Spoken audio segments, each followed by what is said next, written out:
Let's see if it comes back.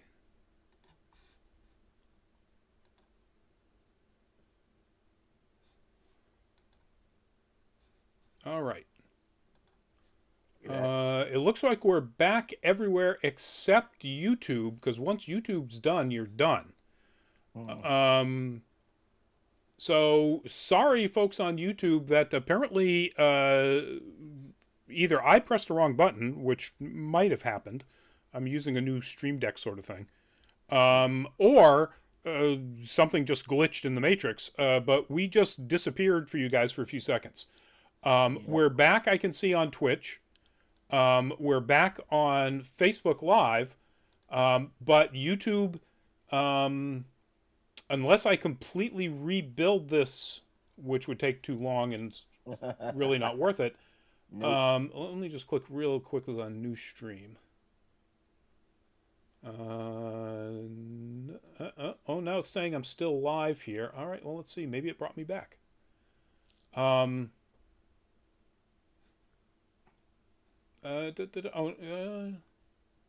all right, no, we are back on YouTube, or we're still live. I think, although This must be the work of Sparky Donkey. it must be.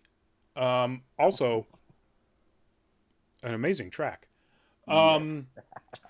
So Dexter Nostalgia Toonster, if you are actually in the chat saying, "Hey, and let's get the show on the road," well, we've been on the road for 12 minutes. But and if so, welcome to the chat. And it's turned off monetization anyway. It looks like we're back on. So it Yeah. looks like we're back on everywhere. Sorry about that, folks. And I'll try to make sure, if that was the problem, I stop doing it. And that means I interrupted you mid-thought, Byron, which means it's going to be tough to get back. But if you can Okay. remember where you were. I remember talking about Edward and their and how their gender identity was a product of their upbringing or lack thereof. Um, I mean, yeah, Edward didn't have parents. We don't know what happened to their mother, and their father was kind of just like, whatever, I don't care. And so Edward just didn't care about anything except packing. Like Edward, like has plays a very essential role to the crew, but they don't really have a rhyme or reason to their being there, Yeah, and that's kind of just that's because of who Edward is. yeah. And then there's Spike, who is who is a walking mass of pathos. He really is. Like we can talk about the eye thing. We can talk about how he died twice. We can talk about all of that, but I mean, what's there to say about Spike that hasn't already been said? You know, Yep. I would liken Spike's experience to the Sublime song Santeria, where you kind of just have where he's like, I don't practice Santeria. I ain't got no crystal ball. Kind of just like this is who Spike is. Like Spike doesn't care about the future because he doesn't really have a future. He's all about the past, Yep. and it's like he's such a fascinating character. Yeah. I mean, the thing that people consider sort of his tagline just sums that up perfectly. Whatever happens, happens. Yeah, You know, there's no point in trying to predict a future if you don't really think that you have a future. exactly. Yeah, no, I agree. Um, so I'm going to go with one of the things that really stands out for me, and then we'll get back to you for a second one. Mm-hmm. As a science fiction fan, I absolutely love the science fiction world building in this series. It's deeper than almost anything that's ever been created, certainly in anime, Yes. in almost in any literature, any book series. It is a cyberpunk dystopia with Western flavor around it, but it's 100% a dystopia and 100% cyberpunk. Um, and that reflects also in the, as you mentioned, the sort of pathos of the characters. This is a dystopian world, and everybody knows that, for the most part, there's no future for them in this world. No, they're all just fighting for scraps in one way or another. Yep. And I think that it's wonderful how the world reinforces that, that tone of pathos and existential loneliness and all of the other aspects that make up the characters of this show. They are in a world that is perfectly built for that.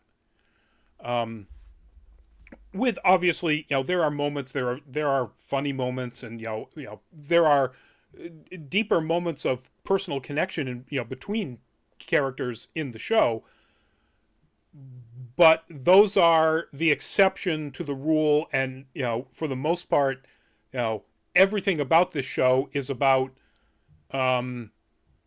not having a future, essentially, unless you have a past, or unless you deal with a past. Yes. And so sorry, go ahead. I'm saying, and that inability to do so is what defines Spike. Yep. As the character. Yes. Kind of all the characters except Spike is absolutely the epitome of that character flaw. Oh, you're absolutely right. They all have that to some extent. Yes. And it's kind of, I would say of the scale, climbing that mountain, frankly, Ed is pretty comfortable with where they're at right now. Yeah. Jet, less so, but, has come to terms with the fact that, the entire police force is corrupt, and he's not. Faye, much more concerned about the fact that she was, cryogenically frozen, has amnesia, doesn't, until she finds out, but obviously doesn't know anything about, who she was. And so therefore is haunted by the fact that she has no past, other than what she's done since she has been woken up. And then Spike, of course, is the very top of that. Spike's past is almost the only thing that defines him. But the world building to build around that is so close to what I would call hard science fiction. Unlike, say, Evangelion, there's no giant mechs made of supernatural angelic being things that want to wipe out humanity and the world exactly. These are people who've colonized the solar system. Humans that have colonized the solar system, and corporations paid for it. Corporations own pretty much everything. If you're out there in space in a smaller ship that can't afford some sort of artificial gravity system, you float. There is no artificial gravity for the smaller ships. If you're in a big craft or a big space station, they spin to create their own sense of artificial gravity. It's just the distances between the inner planets and the moons of Jupiter, Ganymede, Europa, and so on, and Titan, even further out, are so great that it would take them literally weeks or months to get out there. So there are these hyperspace gates. Yes. And that's, their one sort of super science-y thing. But, there's no death beam laser, type stuff. There's no evil empire, per se. There's no evil empire because, it's all evil corporations or evil criminal syndicates. Yes. And, they're guns. Literally, they're guns as opposed, regular projectile bullet firing guns. The closest thing to like super sciencey stuff that they get to is Pierre Le Fou. Yeah. And even and they don't even really go Poison the Attic also. Yeah. Well, yeah. Okay. Yeah. All right. I mean that's I would still consider that close to Yeah, I mean, it's not really hard science because it's a, it's some sort of life form, but still, it's not some sort of crazy space wizard type stuff. You know, Yeah. that could be in a hard science story, without any difficulty. Um, but even in the anime, they don't really explain how LeFou is able to sort of not be hit by bullets. Um, it's maybe kind of some sort of force field, but they don't go into depth to say that.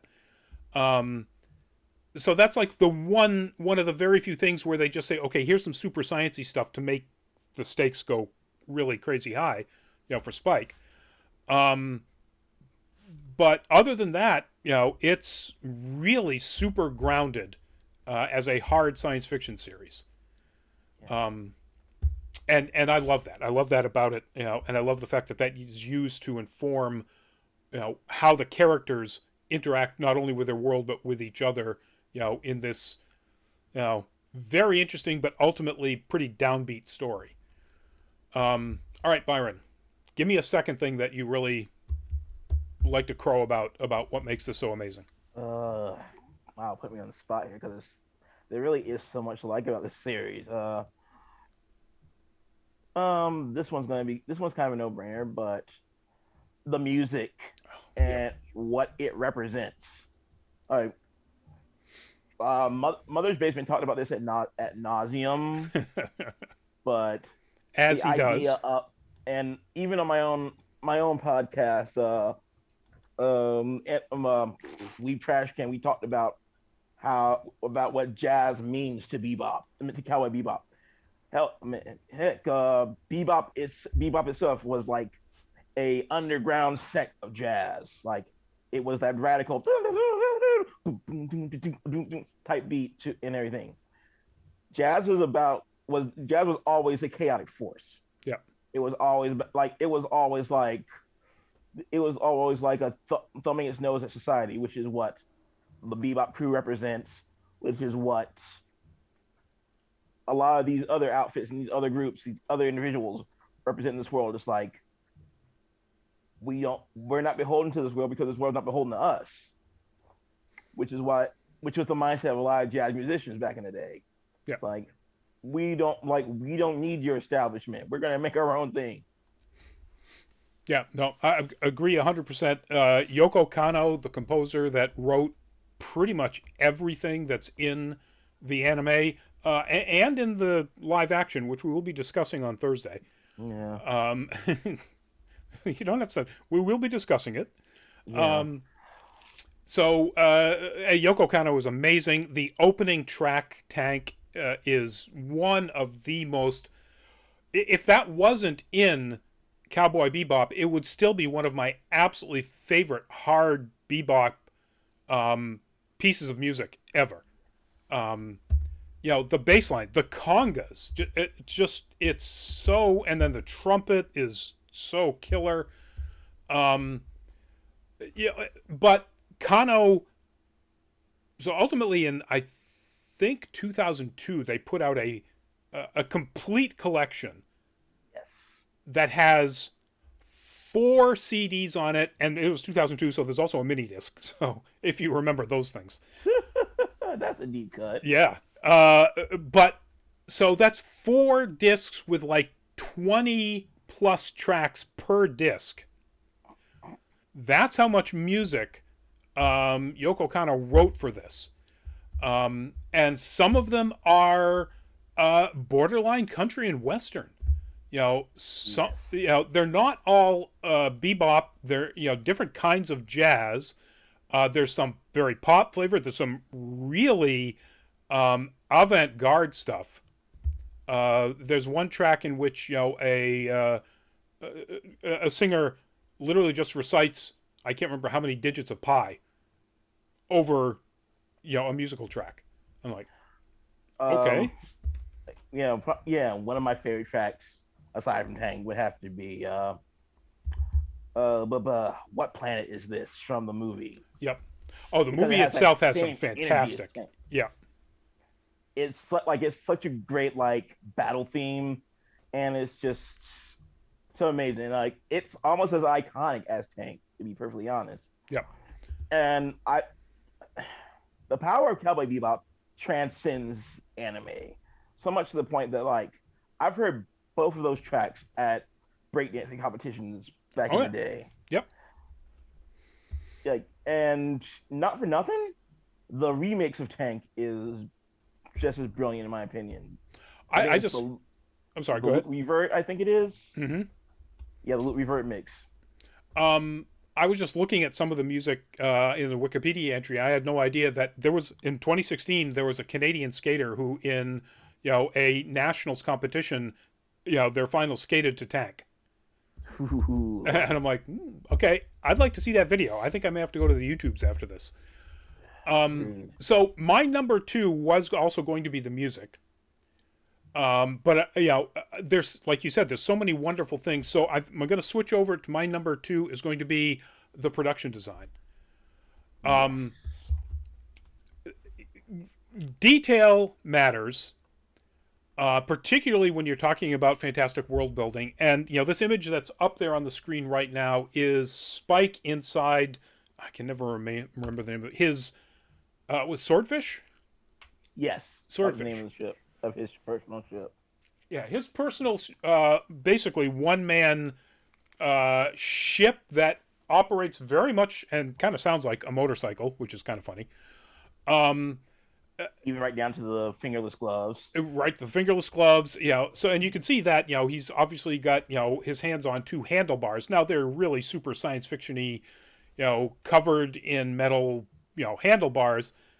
But look at the detail on that. And that's every bit of the interior design of every spaceship, every alleyway he's walking down in Tharsis or anywhere else on Mars or on Ganymede or Europa. It's the backgrounds are just crowded with information, with stuff. Even like the title cards are just have that same like clutter, like classic clutter to it, and it's so amazing. It doesn't feel. It doesn't feel. It doesn't feel like. It doesn't feel like it's polluting the scene at all, Right. which is impressive. You might even call that clean clutter. There's a lot going on, but it's not like if you are familiar at all with science fiction-y comic books or graphic novels, particularly sort of the stuff that would be common in the U.S. version of heavy metal. Jeff Darrow is an artist who, he's never found a space on a panel that he couldn't put something in. His stuff is so insanely detailed, which makes all of the works that he's the artist on just so immersive. You just fall right into his work. I would also compare his work and the work of Bebop to the manga drawing style of Akira Toriyama, he does like he doesn't waste a single coma of his manga. So give me a manga. Dragon Ball. Oh, okay, all right. Yeah, every single there's little to no white space in his penmanship. You could say that also about the mangaka for One Piece. Yeah. Oh yes, Eiichiro Oda. He was essentially a student of Toriyama, so Okay. He has a lot of that same style where it's just like he doesn't waste a single panel, and everything pops. Yeah. So now the production designer. This is kind of weird. The team that put this whole thing together. Obviously, the director and the person who sort of came up with the whole concept, Shinichiro Watanabe, A god of the industry. a god of the industry. Seriously, if you have not seen Samurai Champloo, if you have not seen Kids on the Slope, You're cheating yourself. yeah, go watch those. So it was written for the screen by Keiko Nobumoto. The character designs were done by Toshihiro Kawamoto, but the mechanical designer, and they had a mechanical designer, so the person who designed all of the technical looking stuff, Kimitoshi Yamane, who apparently was the designer for one of the big Gundam-esque. Um, Gunbine. oh, Macross Plus. Oh, now we're talking. Yeah, at least. Um, uh, which and apparently Watanabe, that was one of the early things that he directed stuff on, and also Mobile Suit Wow. Gundam 0083 Stardust Memory. Um, So mean. so they both. I'm sorry. I Go did ahead. want to. Yeah, I did want to bring up one of my favorite aspects of the production design. The outfits. Like, I can't tell you how much Spike Spiegel influenced my sense of my modern sense of style. Like, I like every now and like even sometimes there are still times where I go out and like I'm gonna wear a dress shirt and tie with jeans because I can. It used to drive my mother insane whenever I would come over for dinner dressed like that. It's like, why are you doing that? It's like, because I want to, and I still do it today, and I don't care. Yep. Yeah. The character designs are fantastic. Much drip. And a lot has been said about Faye being a character design that is absolutely impossible to actually do anything in. And while that is probably true, it's an anime, so you know. So yeah, I agree, 100%. Even and we haven't really talked that much about him, but even Vicious, while it's a relatively simple character design, it encompasses literally everything it needs to in that one simple character Yes. design. He's supposed to be a fairly terrifying, very, very mysterious man from Spike's past, and that's all you need him to be. Yeah. And Hint, hint. well, yeah. Um, Sorry. so Thursday. yeah, that's for Thursday. So I guess that's so those are the things that we would like to highlight about this. That, like Byron has said, there's so many other things that you could talk about that just elevates this. The Japanese voice acting, the English dub voice acting, like I've said often, I'm not a dub guy in general. I really would rather do subs. The English cast, absolutely outstanding. And I definitely want to like underline that your thoughts on the Japanese cast because I mean Faye Valentine alone is voiced by the one of the queens of seiyus, Megumi Hashiobara. We're talking Ranma-chan. We're talking Rei Ayanami. She is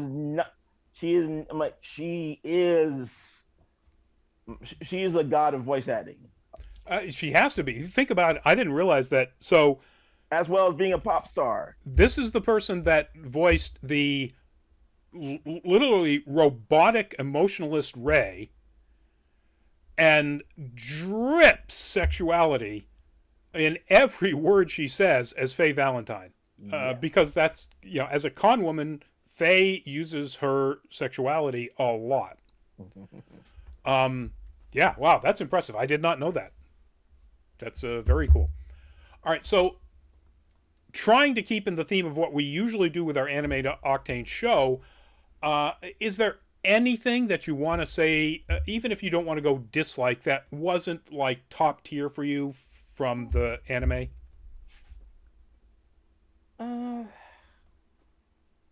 It's so hard for me to like try to dig into this one because again, there's so much to like. I mean, if you want to nitpick, you could talk about how characters like Vicious are one dimensional, but does he really need to be anything? He doesn't need to be anything more than a boogeyman for Spike. Right. He doesn't need to be anything more than that. He is a human embodiment of Spike's past, and that's it. He doesn't. Yeah, he doesn't need to be anything other than that. I mean, there are definitely ways you could flesh that out. And there are ways that you can't. Thursday. Yeah. Sorry. Yeah. By someone with a working brain. Thursday. There we go. But for like I would have loved a more fleshed out Vicious, like maybe more scenes with him in it just to really hit home just how much of a threat he is, Yep. not just to Spike, but maybe the entire crew. I would have loved to seen him interact with Jet. I would have loved to see him like I would have loved to have seen him like even kidnap Ein and Ed just to draw Spike out. Yep. I mean, like because he just seemed like he seemed like the kind of character that would do that. Yep. Like he could have just as easily taken his found family to try to bring him back. Yeah. And again, we don't want to talk about the the Netflix live action, but some of what you wish for kind of happens. Does it really though? But does it really? Exactly. Exactly. Does it happen in the way it should? All right. So the only thing that I would say I think it could have done better, or no, let me change that. I think this is a very subjective thing for me, is that 26 episodes of essentially an episodic series Yeah. makes it not difficult. It makes it less easy to be drawn in and swept from episode to episode. You know, it is binge worthy in how amazing it is. It is not a binge driven show. Not at all. And other works. Now, I have that same problem with Space Dandy, which is also a Watanabe project. He wasn't. He's listed as sort of overall director. But there are a lot of individual directors for individual episodes and different writers and so on. Because it is so incredibly episodic, and Space Dandy even more so because because of how sort of that one really is a space fantasy. You know, there are people who die who are just there the next episode. Some of his other works, Samurai Champloo and Kids on the Slope, are very much more they start with a overarching thing that has to happen, and then pretty much every episode advances it even a little bit, or most cases, majorly. So, I think those are easier to just sort of jump into and binge all the way through. That's a minor criticism. Indeed. And again, it wouldn't necessarily be appropriate to the tone of the show. So having said that, and we've talked about this a little bit before already, but this is very much a tonal show. Absolutely. Tone, themes, messages, Byron. What watching this, what do you take away from it? I take a lot of things away from it. Mainly, just the idea of moving forward and what happens when you can't let go of what has been, because that's what really keeps Spike from connecting with anyone, not just the crew, but just like anyone he encounters. Like, yeah, he makes friends along the way, but does he really? Like, they either they die or they just can't be around him for one reason or another. Yep. Companions for sure. Yeah, but probably, he doesn't have any friends. Mm-mm. And that sentiment also goes over into how he initially feels about the crew. Like, he says, 3 things I hate: kids, animals, and women's attitudes.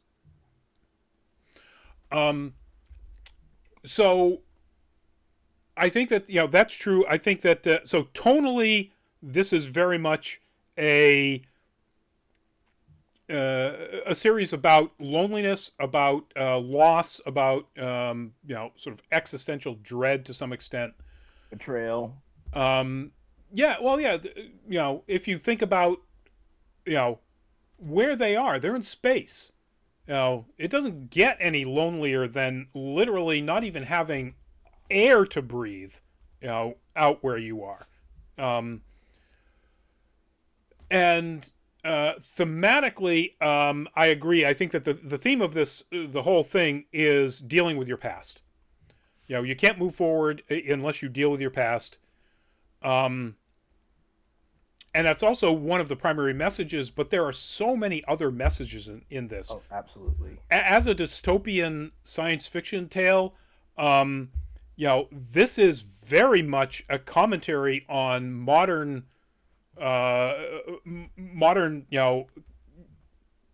excessive capitalism, environmentalism, Corruption. Corruption. Absolutely corruption. The concentration of power in the hands of the wrong people. There's some really deep cautionary tale aspects to this. Yeah, the environmentalism aspect definitely leans in when you think about the state of the Earth. Right. Like in a lot of these science fiction stories, the Earth is like a sprawling metropolis at this point. It's like, we've made it. We're like, Earth is the future. Earth is the golden standard for the universe. But here, like, the Earth is damn near uninhabitable. Yep. Like, people are there are doing all kinds of controlled substances to keep themselves afloat, and they've been doing it for most of their lives, which is why you have so many old men there who are just out of their mind. And the reason the Earth is mostly uninhabitable is an accident with one of the early hyperspace gates that pretty much destroys the moon, and so asteroids from the moon are just dropping on the Earth all the time.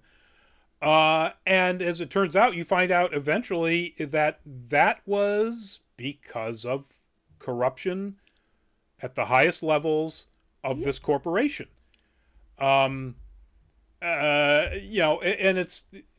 it is such a cautionary tale. So that most people will never listen to. Right.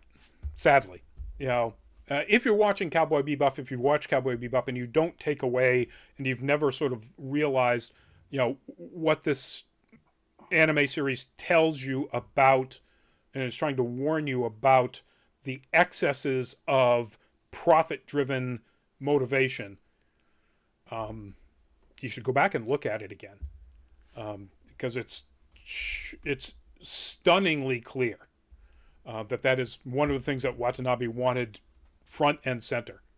Bounty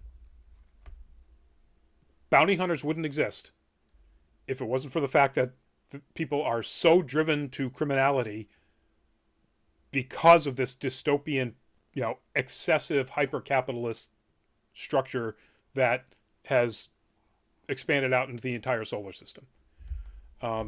It's right there. Anyway, that's it, folks. We managed to keep this into about 45 minutes, which I'm kind of shocked, because boy, could we go on ad nauseum about this. Right. But tomorrow night, folks, if you get a chance, we'll have our Nerd Week Live. There's not a ton of news, so we'll probably get through that fairly quickly, but that also means we can go in depth in a bunch of stuff. Of course, it was interesting talking points. We have some interesting. We do have some very interesting talking points, and it's not like there wasn't news. Of course, here in the United States, things are pretty quiet because of the Thanksgiving holiday. Then, of course, Thursday, we've been sort of teasing it all along, and it's right actually in there in the title information about this event. The live-action Netflix Cowboy Bebop is going to be our topic in Full Fat Spoiler Chat. We'll try to keep that under an hour, but I'm not really sure how that's possible. So strap in for that one, folks. Thursday, 8 o'clock. And bring a helmet. Bring a helmet or a bucket. So you can borrow from your helmet too if you want. There you go. So let us talk about our presence on Twitch, folks. If you have a Twitch account, that's our address up there, twitch.tv/nerdcaliber. We'd certainly love to have you follow us on Twitch. We're trying to build those numbers up to something like the numbers that we have on the other social media platforms. While you're checking out URLs, how about patreon.com/nerdcaliber? Please, would love to have you go and at least take a look at it. We have 3 tiers. The lowest is just $2. What we're doing with all of that is trying to get to more cons to bring you more coverage, more videos on the various YouTube and the other platforms, more articles and photo galleries and so on, on our website, nerdcaliber.com. With that said, we hope to see you at an upcoming show. Byron, give us a goodbye. Thanks so much for showing up and sticking around as long as you guys did. It's great talking about anime, talking about nerdy stuff. Otce again, check out my comic series on Webtoons. It is called Sisterhoods. I like it. Some other people seem to like it. Check it out. Leave critiques in the comments. Cool. Check it out, folks. Make it your favorite. It's all appreciated. Webtoons Sisterhoods. All right, and that's it for us, folks. We'll see you at an upcoming show. Hey, you know what? Omicron is now a thing, and it's in North America, which means it's probably also already in the United States. Please stay safe. If you have not been vaccinated, go get vaccinated. Continue to wear your masks when you're in any sort of crowded area, please, folks. And if you're up for the booster shot at this point, get that booster shot. Now, stay safe out there, folks. It might be a bumpy winter. And we'll see you at an upcoming show. Good night and bye-bye.